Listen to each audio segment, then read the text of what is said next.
Everybody, આપણે બોરના પરમાણુ model માટે 3 અધિતર્ક જોયા છે. તો એ જે 3 અધિતર્ક છે એની સૌપ્રથમ આપણે થોડી ચર્ચા કરી લઈએ અને ત્યારબાદ અહીં આપણે જે 3 મુદ્દાઓ જે છે એની વિસ્તારથી ચર્ચાઓ કરીએ.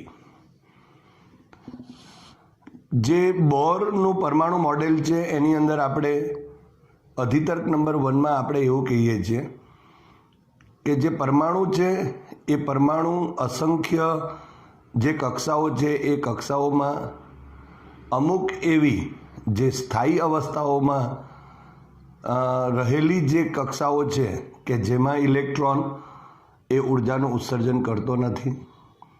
તો એવી જે કક્ષાઓ છે એ કક્ષાઓમાં એ એનું સ્થિર પરિભ્રમણ કરે છે અને ઉર્જા ગુમાવતો નથી.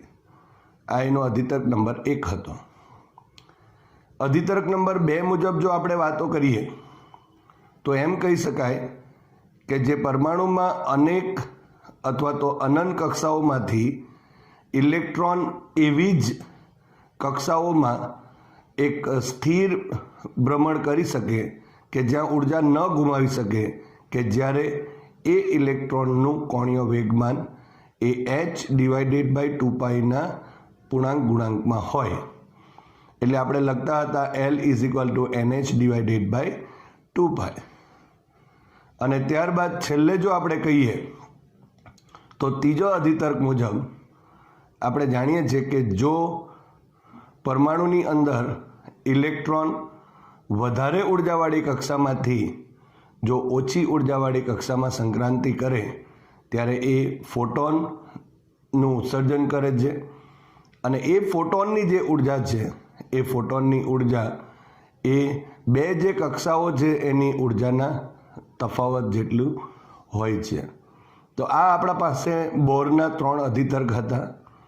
એમાં આપણે આજે જે પહેલી વાત કરવાના છે એ છે ઉત્સર્જન રેખાઓ અને શોષણ રેખાઓ. આપણે અત્યારે ચર્ચા કરી કે જો ધારો કે પરમાણુની અંદર જ્યારે ઇલેક્ટ્રોન એ વધારે ઉર્જાવાળી કક્ષામાંથી ઓછી ઉર્જાવાળી કક્ષામાં સંક્રાંતિ કરે છે ત્યારે એક ફોટોન જેટલી ઉર્જાનું એ ઉત્સર્જન કરે છે.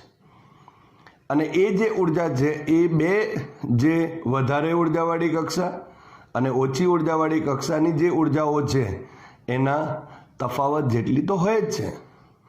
પરંતુ જ્યારે આ ફોટોન ઉત્સર્જિત થાય, ફોટોન એટલે એક પ્રકારનો જ્યારે પ્રકાશ ઉત્પન્ન થાય છે ત્યારે એ જે પ્રકાશ ઉત્પન્ન થતો હોય ત્યારે એમાં અમુક જે તરંગ લંબાઈ કે આપણે આવૃત્તિના આધારે એને જો આપણે ક્રમશઃ જો ગોઠવી દઈએ તો આપણને એક વર્ણપટ મળે છે જેને આપણે ઉત્સર્જન વર્ણપટ પણ આપણે કહીએ છીએ. અને આ જે ઉત્સર્જન વર્ણપટ છે એની સાથે સંકળાયેલી જે રેખાઓ જે છે તેને આપણે અહીં ઉત્સર્જન રેખાઓ કહેવામાં આવે છે. એટલે જો આપણે વધારે ઉર્જાવાળી કક્ષામાંથી જ્યારે ઇલેક્ટ્રોનની સંક્રાંતિ થાય ત્યારે જે ફોટોન ઉત્સર્જિત થાય અથવા તો વિકિરણ ઉત્સર્જિત થાય છે એની સાથે તરંગ લંબાઈ અને આવૃત્તિના હિસાબે આપણને જે રેખાઓ મળશે, વર્ણપટ રેખાઓ જે મળશે એને આપણે ઉત્સર્જન રેખાઓ કહેવાય છે. હવે એ જ રીતે જો બીજી વાતો કરીએ આપણે કે ધારો કે કોઈ એક ઇલેક્ટ્રોન એ ઓછી ઉર્જાવાળી કક્ષામાં છે અને એ જો વધારે ઉર્જાવાળી કક્ષામાં જો એને સંક્રાંતિ કરાવવી હોય તો આપણે ફોટોન જેટલી ઉર્જાનું શોષણ કરવું પડે. અને જો એ ઇલેક્ટ્રોન જો એ ફોટોન જેટલી ઉર્જાનું જો શોષણ કરે તો એ ઓછી ઉર્જાવાળી કક્ષામાંથી એ વધારે ઉર્જાવાળી કક્ષામાં સંક્રાંતિ કરી શકે. જે પ્રક્રિયાને આપણે અહીં શોષણ કહીએ છીએ. પણ અહીંયા જો આપણે એક બીજી પણ વાત કહી શકાય કે જો ધારો કે કોઈ ઓછી ઘનતાવાળો જે વાયુ છે એના ઉપર જો ધારો કે જો સતત વિદ્યુત ચુંબકીય તરંગ, સતત તરંગ લંબાઈ અથવા તો આવૃત્તિ ધરાવતા જે વિદ્યુત ચુંબકીય તરંગને જો આપણે અથવા તો કોઈ પ્રકાશને આપાત કરીએ તો એ આપાત કરવાથી જ્યારે આપણે એને સ્પેક્ટ્રોમીટર વડે જોડીએ, અથવા તો જે નિર્ગમન થયેલું જે આપણા પાસે જે પ્રકાશ મળે છે એમાં અમુક જે વર્ણપટ રેખાઓ હોય એ અપ્રકાશિત મળે છે, અથવા તો આપણે કહીએ કે કાળી રેખાઓ મળે છે. તો એનો અર્થ એવો થયો કે અહીંયા જે આપણા પાસે વાયુના જે પરમાણુ છે એ પરમાણુઓ એ જે જુદી જુદી આવૃત્તિ કે તરંગ લંબાઈ અનુરૂપ જે અપ્રકાશિત રેખાઓ મળે છે એનું એ ત્યાં શોષણ કરતું હશે. એટલે એનો મતલબ એમ થયો કે એ જે વર્ણપટ આપણને મળે છે એ વર્ણપટ આપણે શોષણ વર્ણપટ કહીએ છીએ, અને એની જે રેખાઓ જે મળે અને એને આપણે શોષણ રેખાઓ કહેવાય, કે જેના ઉપરથી આપણે જે આપેલ વાયુ છે એના પરમાણુ જે તે તરંગ લંબાઈ કે આવૃત્તિ અનુસાર એનું શોષણ કરે તો એના ઉપરથી આપણે પરમાણુની ચર્ચાઓ કરી શકાય. તો આ રીતે અહીં ઉત્સર્જન રેખાઓ છે અને શોષણ રેખાઓ છે. ખૂબ જ અગત્યનો જો પોઈન્ટ હોય તો આ બીજો પોઈન્ટ છે, જેમાં પરમાણુમાં ઇલેક્ટ્રોન એ તરંગ તરીકે વર્તે તે માટે કોણીય વેગમાનનું ક્વોન્ટાઇઝેશન. આ જે ક્વોન્ટાઇઝેશન છે એમાં જો આપણે કહેવું હોય તો જે ડ બ્રોગલી જે છે એની સ્વીકૃતિ અથવા તો સમજૂતી પણ આપણે કહી શકાય. કે આપણે અધિતર્ક નંબર 2ની જ્યારે વાતો કરી ત્યારે આપણે કીધું કે પરમાણુની અંદર ઇલેક્ટ્રોન એ અનંત કક્ષાઓમાંથી એવી જ કક્ષાઓમાં પરિભ્રમણ, સ્થિર પરિભ્રમણ કરી શકે અને ઉર્જા ન ગુમાવી શકે કે જ્યારે એનું જે કોણીય વેગમાન છે એ NH/2π જેટલું હોય. એનો મતલબ કે આપણે જો જોઈ શકાય છે કે L = જો લખીએ તો NH/2π છે, તો N = 1 2 3 જો લખવું હોય તો H/2π, 2 time H/2π, 3 times H/2π. તો આ રીતે જો જોઈ શકાય તો ત્યાં જે કોણીય વેગમાન છે એનું ક્વોન્ટાઇઝેશન થયું એમ કહી શકાય. આપણે એ તો અધિતર્ક જે આપણા પાસે બોરની જે અધિતર્કની વાત હતી એમાં હતી, પણ જો આપણે ડ બ્રોગલીના જો અધિતર્કની વાતો જો કરીએ તો ડ બ્રોગલીના અધિતર્ક મુજબ જે ઇલેક્ટ્રોન જેવા જે દ્રવ્ય કણો છે એ પણ એક તરંગ તરીકે વર્તે છે, અને એની જે પ્રાયોગિક જે જો આપણે જો કહીએ સ્વીકૃતિ જો આપી હોય તો તે છે ડેવિડસન અને ગર્મરે, કે ઇલેક્ટ્રોન એ તરંગ તરીકે વર્તી શકે છે. હવે આ જે ડ બ્રોગલીની જે અધિતર્કની વાતો હતી એ બોરે શું કીધું કે બોરે પણ વિચારી લીધું કે એમણે પણ કહ્યું કે આ જે કક્ષા જે છે એ કક્ષામાં જે ઇલેક્ટ્રોન ભ્રમણ કરે છે ત્યારે ઇલેક્ટ્રોન એક તરંગ તરીકે વર્તે છે, અને તરંગ તરીકે જો વર્તે તો એના પ્રમાણે અહીંયા જે L = NH/2π નું પણ પાલન થવું જોઈએ. તો અને તો જ આપણે એમ કહી શકાય કે અહીં કોણીય વેગમાન છે એનું ક્વોન્ટાઇઝેશન થયું એમ કહી શકાય. હવે આપણે જાણીએ છીએ કે દોરીની અંદર જ્યારે સ્થિત તરંગો ઉત્પન્ન થાય, એટલે કે દોરીને જો આપણે બળ આપીને અથવા તો એને ખેંચીને આપણે છોડી દઈએ તો એની અંદર ઘણા તરંગો ઉત્પન્ન થાય છે. તો એનો મતલબ એમ થાય કે જે રીતે દોરીની અંદર જે સ્થિત તરંગો ઉત્પન્ન થાય છે એ જ રીતે આપણે જો ઇલેક્ટ્રોન છે એ ઇલેક્ટ્રોનને એક દ્રવ્ય જે કણ છે એ એક તરંગ તરીકે જ્યારે વર્તે તો એ પણ અહીંયા સ્થિત તરંગની જેમ વર્તી શકે. હવે પહેલી વાત તો એ કે જ્યારે દોરીની અંદર જે સ્થિત તરંગ રચાય છે એ રચાવવા માટે જો જરૂરી વસ્તુ જો હોય તો આપણે જાણીએ છીએ કે એના જે બંને છેડાઓ છે એ બંને છેડાઓ ઉપર નિષ્પન્ન બિંદુઓ હોવા જોઈએ, અને ત્યારે એ દોરી જે છે એ દોરી ઉપર આપણે સ્થિત તરંગો મેળવી શકીએ છીએ. આપણે કહી શકાય કે જે સ્થિત તરંગો ત્યારે જ રચાય કે જ્યારે એના જે મૂળ તરંગ છે તે અને જે પરાવર્તિત તરંગ જે હોય એ પરાવર્તિત તરંગ વચ્ચેનું જે ડિસ્ટન્સ છે એટલે કે મૂળ તરંગ જતા અને આવતા જે મૂળ તરંગ જે છે તે અને પરાવર્તિત તરંગ જે છે એ બેની વચ્ચેનું જે અંતર છે એ જો લેમડા જેટલું હોય 2 લેમડા જેટલું હોય અથવા તો કોઈક આપણે તરંગ લંબાઈના પૂર્ણાંક ગુણાંક જેટલું હોવું જોઈએ. નહીંતર બીજી આ જે પરિસ્થિતિ સિવાયની બીજી પરિસ્થિતિઓ હશે તો શું થશે કે અહીંયા જ્યારે સ્થિત તરંગ રચાશે ત્યારે એ સિવાયની જે તરંગ લંબાઈઓ હશે અથવા એ અંતર જે હશે તો ત્યારે એ જે તરંગ છે એ તરંગ વચ્ચે એના જે મૂળ તરંગ અને પરાવર્તિત જે તરંગ છે એની વચ્ચે એક વ્યતિકરણ રચાતું હોય અને જો વ્યતિકરણ જો રચાતું હોય તો ત્યાં કંપ વિસ્તારનો જે ઝડપથી કંપ વિસ્તારમાં શું થશે ઘટાડો થશે અને એની તીવ્રતા ઓછી થઈ અને છેલ્લે શૂન્ય થઈ શકે છે. અને જો આ રીતે બોરે જે ધારણાઓ કરી, દાખલા તરીકે બોરની જો વાત કરીએ તો બોરે કીધું કે જે ઇલેક્ટ્રોન વર્તુળાકાર માર્ગે જે ગતિ કરે છે તો ત્યાં ઇલેક્ટ્રોન એક તરંગ તરીકે વર્તે છે.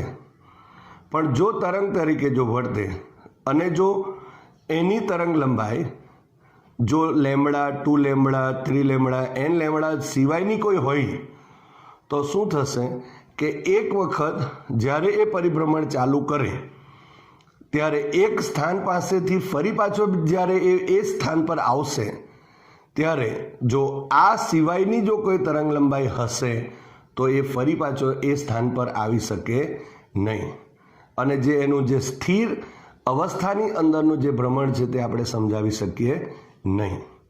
અને એટલા માટે જે બોરની જે ધારણાઓ હતી એમાં એમણે કીધું કે જ્યારે ધારો કે આપણે એમ કહીએ કે RN જેટલી ત્રિજ્યાવાળી કોઈ વર્તુળાકાર કક્ષા છે જેમાં nમી કક્ષા બી કહી શકાય કે nમી કક્ષામાં રહેલો જે ઇલેક્ટ્રોન છે એ જ્યારે એક પરિભ્રમણ પૂરું કરે એટલે કે અહીંયા પરિઘ જેટલું એક પરિભ્રમણનો મતલબ શું થશે એ જે કક્ષા છે એના પરિભ્રમણ જેટલું અંતર કાપશે એ અંતર એ n લેમડા જેટલું હોવું જોઈએ અને તો જ એ ઇલેક્ટ્રોન એક સ્થાન પરથી શરૂઆત કરીને ફરી પાછો એ સ્થાન પર આવે એક પરિભ્રમણ પૂરું કરીને ત્યારે એ ફરી પાછો બીજા પરિભ્રમણ માટે એ સ્થિર કક્ષાઓમાં જ ભ્રમણ કરી શકે.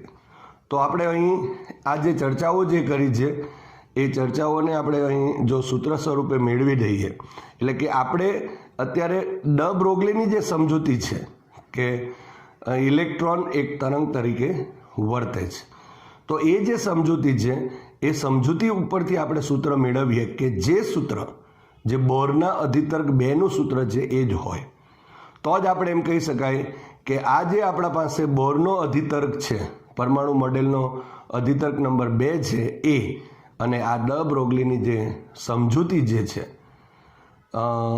જે કોણીય વેગમાનના ક્વોન્ટાઇઝેશનની એ બંને ઇક્વલ છે એમ આપણે કહી શકાશે. તો અહીંયા જો આપણે લખીએ તો આમ લખી શકીએ કે R n ત્રિજ્યાની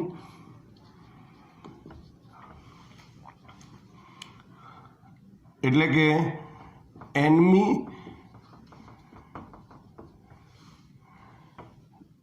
કક્ષામાં રહેલા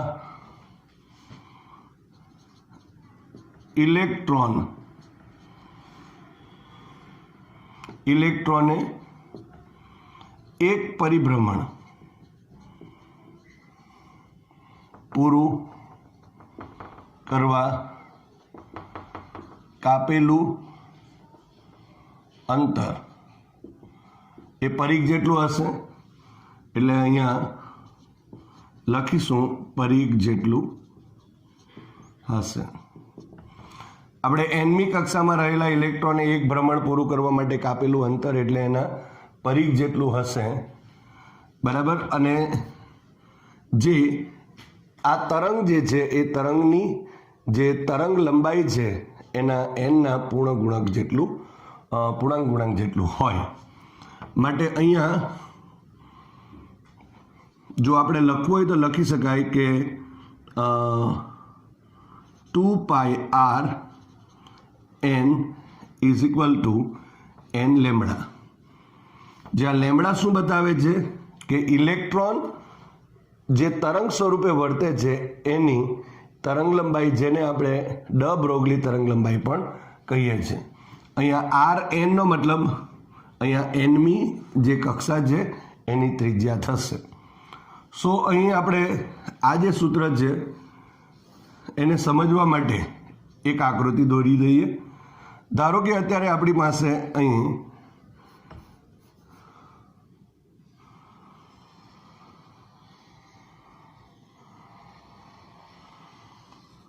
આ રીતે એક કક્ષા દર્શાવેલી છે.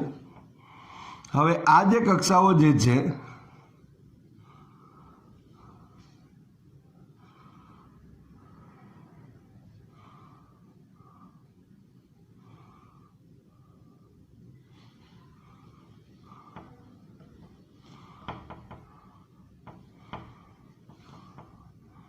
આ કક્ષાઓમાં ધારો કે અહીંયા તરંગ લંબાઈ જો આપણે દર્શાવી હોય, સ્થિત તરંગ બતાવવું હોય તો અહીંયાથી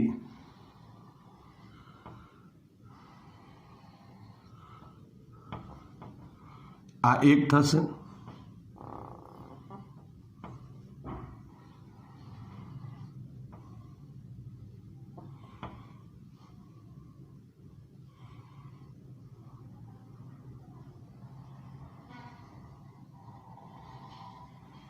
બે થશે,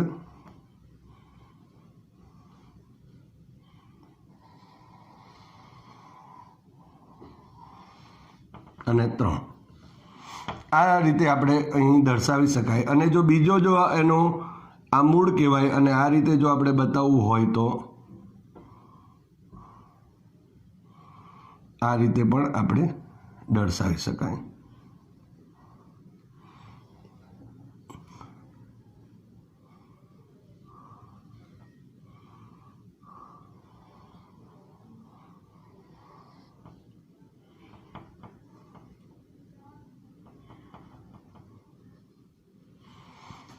તમે જોઈ શકો છો અહીં કે આ જે વર્તુળાકાર જે કક્ષાઓ છે, આ જે કક્ષા છે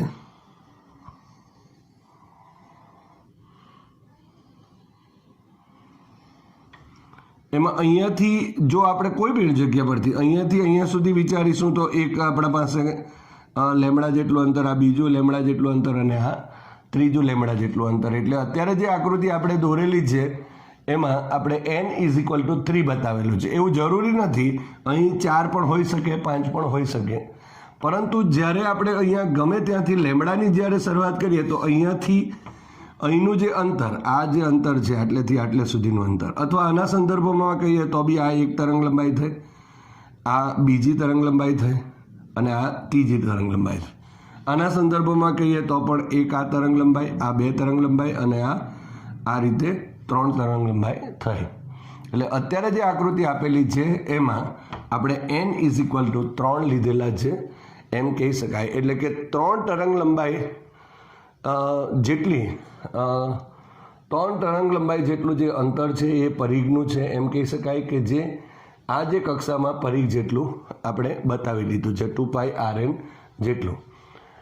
હવે જો ડ બ્રોગલીની તરંગ લંબાઈ જે છે તે, એટલે કે ડ બ્રોગલીની તરંગ લંબાઈ અને રેખીય વેગમાન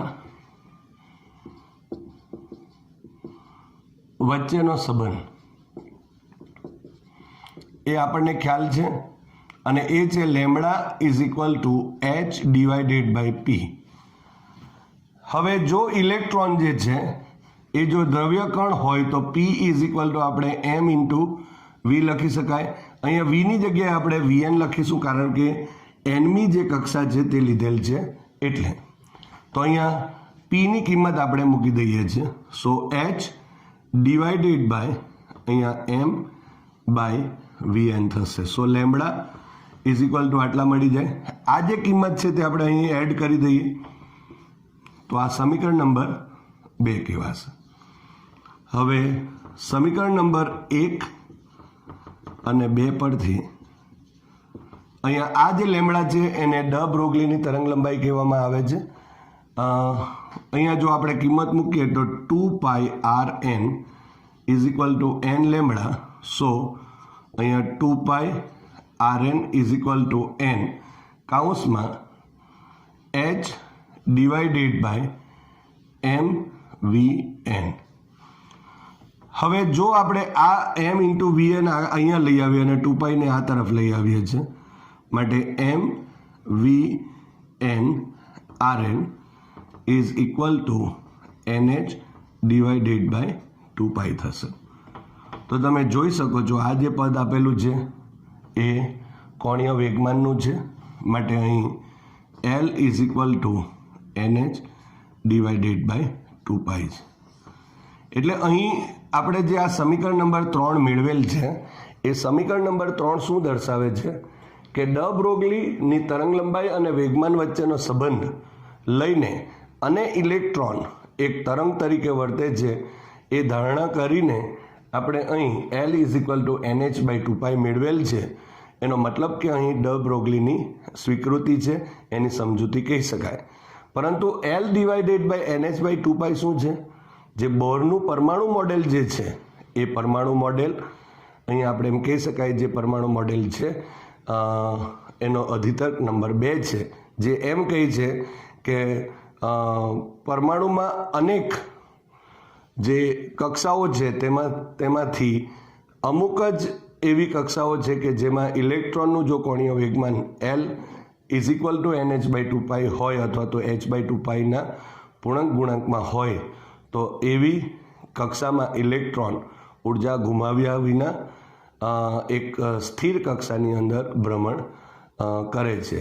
આમ અહીં આપણે જે પરમાણુ છે એમાં ઇલેક્ટ્રોન તરીકે વર્તે છે એ ધારણા લઈને આપણે અહીં જે કોણીય વેગમાન છે એનું ક્વોન્ટાઇઝેશન સમજાવી શકાય, જ્યાં n ઇઝ ઇક્વલ ટુ આપણે લખી શકીએ n is equal two 1 2 3 dot dot dot. તો આ રીતે આપણે અહીં આ જે પદ છે એને આપણે સમજાવી શકાય છે. તો અહીંયા આપણો જે બીજો પોઈન્ટ હતો તે આ છે. અને છેલ્લે બોરના પરમાણુ મોડેલની મર્યાદાની ચર્ચા કરીએ.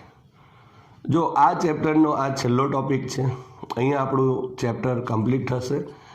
પણ આ જે બોરના મોડલની જે મર્યાદા શું હોઈ શકે, આપણે જોયું કે બોરના જ્યારે પણ આપણે બોરના પરમાણુ મોડેલની ચર્ચા કરી, એના અધિતર્કની વાતો કરી, એના થિયરમ્સની અંદર પણ આપણે મોસ્ટ ઓફ હાઇડ્રોજન પરમાણુની ચર્ચા કરી છે.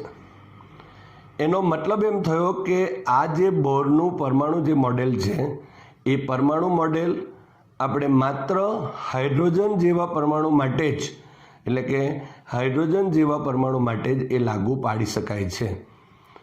જો એટલે કે એક પ્રોટોન છે, એક ઇલેક્ટ્રોન છે, તો એના માટે આપણે લાગુ પાડી શકીએ.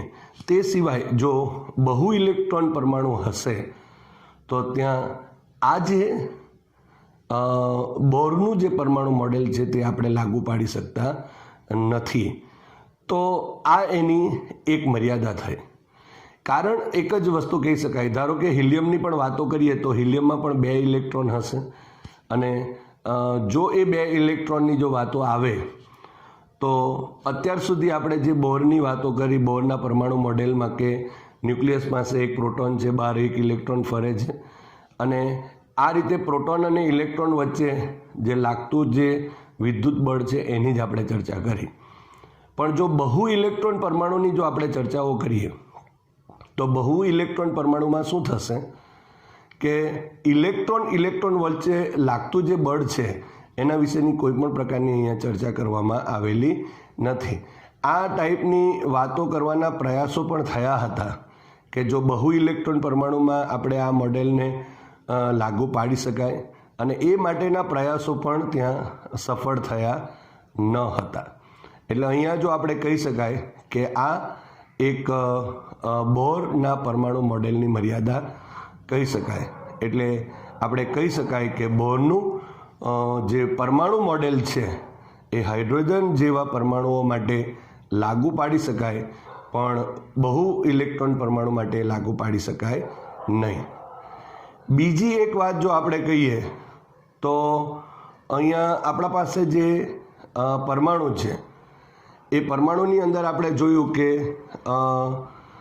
એ જે પરમાણુ છે એ પરમાણુની અંદર આપણે જ્યારે જે વર્ણપટ રેખાઓની પણ વાતો કરીએ કે ઉત્સર્જિત વર્ણપટ રેખાઓની વાતો કરીએ ત્યારે રેખાને અનુરૂપ આપણે તરંગ લંબાઈની પણ વાતો કરી છે, આવૃત્તિઓની પણ વાતો કરી છે. તો આ જે પરમાણુ માટેનું જે બોરનું જે મોડેલ છે એ બોરના મોડેલ દ્વારા આપણે ઉત્સર્જિત જે વર્ણપટ રેખાઓ છે એની તરંગ લંબાઈ અને એને અનુરૂપ જો આપણે કહીએ તો એની આવૃત્તિ આપણે સાચી રીતે મેળવી શકીએ છીએ. પરંતુ એ જે તરંગ લંબાઈ છે કે એ જે આવૃત્તિ છે એને અનુરૂપ જો આપણે અથવા તો એની સાપેક્ષ જે તીવ્રતાની વાતો કરીએ તો એની સાપેક્ષ તીવ્રતા આપણે આ મોડેલ વડે સમજાવી શકાતું નથી. એટલે જો મર્યાદા નંબર 2 જો આપણે કહીએ બોરના પરમાણુ મોડેલની તો એમ કહી શકાય કે જે પરમાણુમાંથી ઉત્સર્જિત જે વિકિરણ છે એની જે વર્ણપટ રેખાઓને અનુરૂપ જે તરંગ લંબાઈ કે આવૃત્તિ છે એની સાપેક્ષ એની આપણે તીવ્રતા આ મોડેલ વડે સમજાવી શકાતી નથી. અને જો આપણે કહેવું હોય તો એમ કહી શકાય કે જ્યારે હાઇડ્રોજનમાં પણ જ્યારે ઉત્સર્જન વર્ણપટ રેખાઓ મળે તેમાં અમુકની જે તીવ્રતાઓ હોય એ વધુ હોય છે, અમુકની ઓછી હોય. તો એ કેમ? તો એ આપણે આ મોડેલ દ્વારા સમજાવી શકાતું નથી. અને બીજી એક વસ્તુ કે અહીંયા એની તીવ્રતા જ નહીં પણ એ તીવ્રતામાં થતા જે ફેરફારો જે હોય એ ફેરફારોને પણ આપણે આ મોડેલ વડે સમજાવી શકાતા નથી. એટલે અહીંયા જો આપણે કહેવું હોય તો એમ કહી શકાય કે જે 2 મર્યાદાઓ એની મુખ્ય 2 મર્યાદાઓ તો આ કહેવાય જ. તો એના સિવાય જો આપણે જો બીજી એક ત્રીજી વાત જો કરવી હોય તો એમ કહી શકાય કે જે પરમાણુ જે મોડેલ છે બોરનું પરમાણુ મોડેલ એ જટિલ જે પરમાણુઓ હોય એ પરમાણુઓના માટે લાગુ પાડી શકાતું નથી. અને એના માટે આપણે જે ક્વોન્ટમ યંત્રશાસ્ત્ર છે એનો ઉપયોગ કરવો પડે અને એના વડે એક નવા વાદ અનુસાર એ જે જટિલ જે પરમાણુઓ હોય એ પરમાણુઓને સમજાવવા પડે. એટલે આ જે છે એ બોરના પરમાણુ મોડેલની મર્યાદા. એમ આપણે અહીં આ જે ચેપ્ટર છે પરમાણુ એના મોસ્ટ ઓફ બધા જ ટોપિકોની આપણે ચર્ચાઓ અહીં કરેલ છે. દરેક જે વિદ્યાર્થી મિત્રો અહીંયા આપણું આ જે ચેપ્ટર છે એ દાખલાની દ્રષ્ટિએ અને થિયરિટિકલ આપણે પૂરું કરીએ છીએ. પરંતુ અહીં જેટલા બી આપણા પાસે થિયરામ્સ છે આગળ પણ આપણે વાતો કરેલી છે એની અંદર આવતા જે મુખ્ય પોઈન્ટો જે છે મુખ્ય જે મુદ્દાઓ છે એ મુખ્ય મુદ્દાઓની નોંધ કરવાની છે કે જેના લીધે આપણે જ્યારે કોમ્પિટિટિવના MCQ કરીએ ત્યારે આપણને સરળતા રહેશે. બીજી એક વાત, આ જે સૂત્રો ઉપરથી આપણે જે ટૂંકા સૂત્ર મેળવેલ છે એની પણ ખાસ નોંધ કરવાની કે જેનો ઉપયોગ આપણે MCQમાં કરીશું. હવે આપણે એક્સ્ટ્રા દાખલાની ચર્ચાઓ કરીશું. અહીં તરંગ સંખ્યા પર આધારિત જે દાખલો છે એ આપણે ગણીએ. હાઇડ્રોજન પરમાણુના વર્ણપટમાં લાયમન શ્રેણીની બીજી અને પહેલી રેખાની તરંગ સંખ્યાનો તફાવત શોધો. આપણે લેમડા એટલે તરંગ લંબાઈ આવૃત્તિના દાખલાઓ જોયા છે. અહીં તરંગ સંખ્યાનો જે તફાવત છે એના સંદર્ભમાં આપણે આ દાખલો એક્સ્ટ્રામાં લીધો છે. તો એનો ઉકેલ જો મેળવવો હોય તો પહેલાં તો આપણે લખી દઈએ કે હાઇડ્રોજન જે પરમાણુ છે એ પરમાણુના વર્ણપટમાં લાયમન શ્રેણીની વર્ણપટ રેખા માટે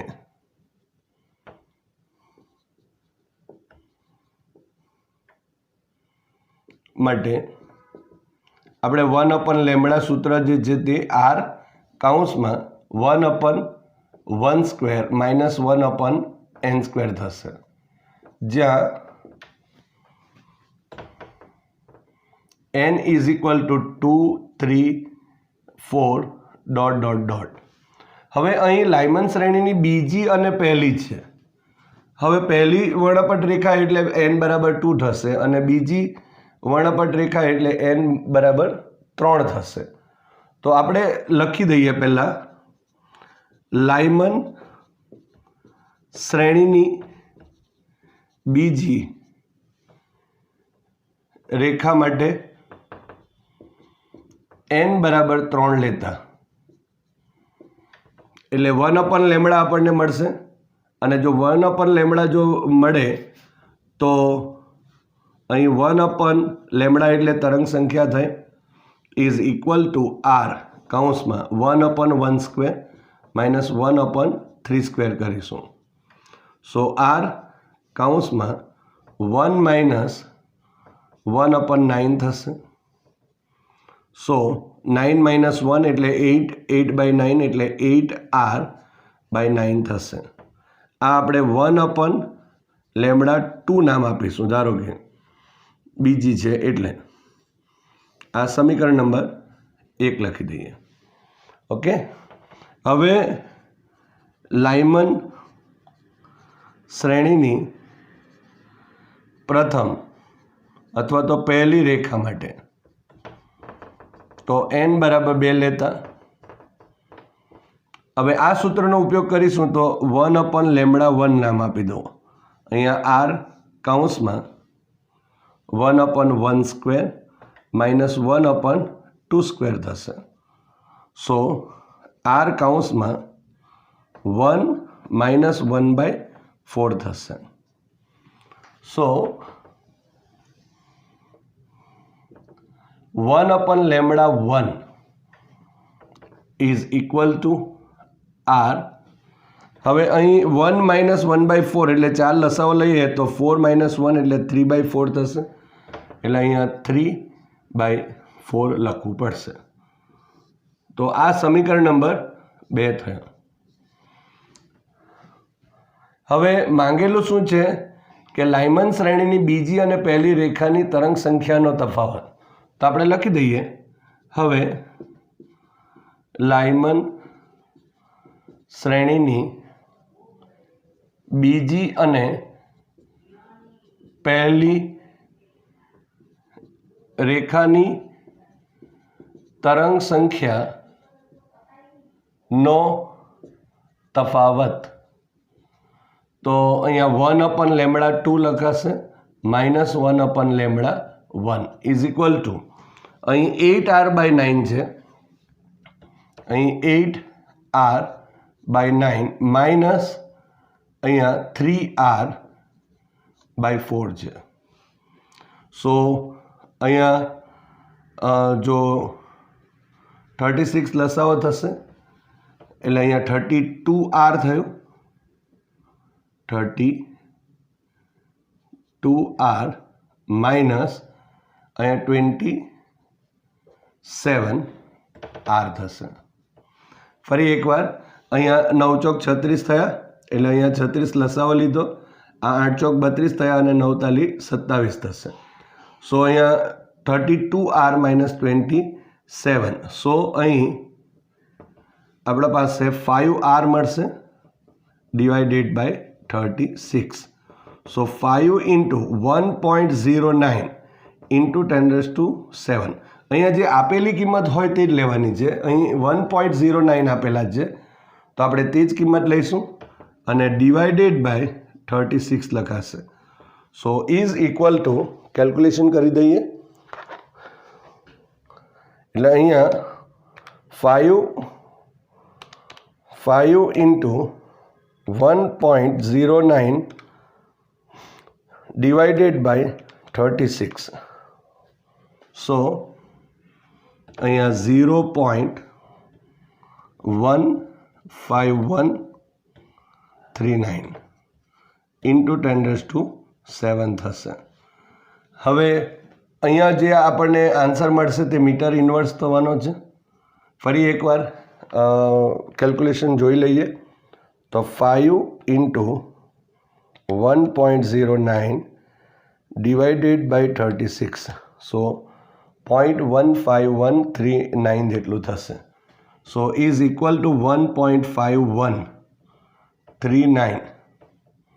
અહીંયા એક જો આપણે જમણી બાજુ જો દશાંશ ચિહ્ન ખસેડીએ તો એક ઓછું થશે તો 6 થઈ જશે metre inverse. So 1/λ2 minus 1/λ1 is equal to આપણને આ આન્સર મળશે.